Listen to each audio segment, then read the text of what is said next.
ರಾಷ್ಟ್ರೀಯ ರೈತರ ದಿನದ ಅಂಗವಾಗಿ ದೇಶಕ್ಕೆ ಅನ್ನ ನೀಡುವ ರೈತರನ್ನು ಗೌರವಿಸುವ ನಿಟ್ಟಿನಲ್ಲಿ ಮೈಸೂರು ನಗರದ ಖಾಸಗಿ ಹೋಟೆಲ್ನಲ್ಲಿ ಸ್ಟೇಟ್ ಬ್ಯಾಂಕ್ ಆಫ್ ಇಂಡಿಯಾ ವತಿಯಿಂದ ಹಮ್ಮಿಕೊಳ್ಳಲಾಗಿದ್ದ ಹರ್ ಕಿಸಾನ್ ದೇಶ ಕಾ ಅಭಿಮಾನ್ ಎಂಬ ವಿಶೇಷ ಅಭಿಯಾನಕ್ಕೆ ಎಸ್ಬಿಐನ ಪ್ರಾದೇಶಿಕ ಕಚೇರಿ ವ್ಯವಸ್ಥಾಪಕ ಕೆ ಆನಂದ್ ಕುಮಾರ್ ಚಾಲನೆ ನೀಡಿದರು. ಕಾರ್ಯಕ್ರಮದಲ್ಲಿ ಎಸ್ಬಿಐನ ಉನ್ನತ ಅಧಿಕಾರಿಗಳು, ಜಿಲ್ಲೆಯ ಪ್ರಗತಿಪರ ರೈತರು ಸೇರಿದಂತೆ ಹಲವರು ಪಾಲ್ಗೊಂಡಿದ್ದರು.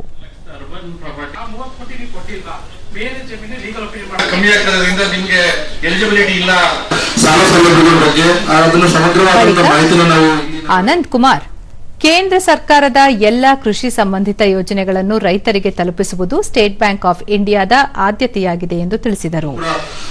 ಇಂಚಿಂಚಾಗಿ ನಾವು ತಿಳಿಸ್ಕೊಡ್ತೀವಿ, ಅದನ್ನ ವಿಷಯ ತಿಳ್ಕೊಂಡು ನಿಮಗೆ ಎಲ್ಲರ ಸಮಯ ಅದರಲ್ಲಿ ಅನುಮಾನ ಇದ್ದಲ್ಲಿ ನೇರವಾಗಿ ಕೇಳಬಹುದು. ಹಾಗೂ ಅದಕ್ಕೆ ಬೇಕಾಗಿರುವಂತಹ ವ್ಯವಸ್ಥೆಗಳನ್ನ ನಮ್ಮ ಶಾಖಾ ವ್ಯವಸ್ಥಾಪಕರಿದ್ದಾರೆ, ಅವರೆಲ್ಲ ನಿಮಗೆ ಖುದ್ದಾಗಿ ನೀಡಲಿದ್ದಾರೆ.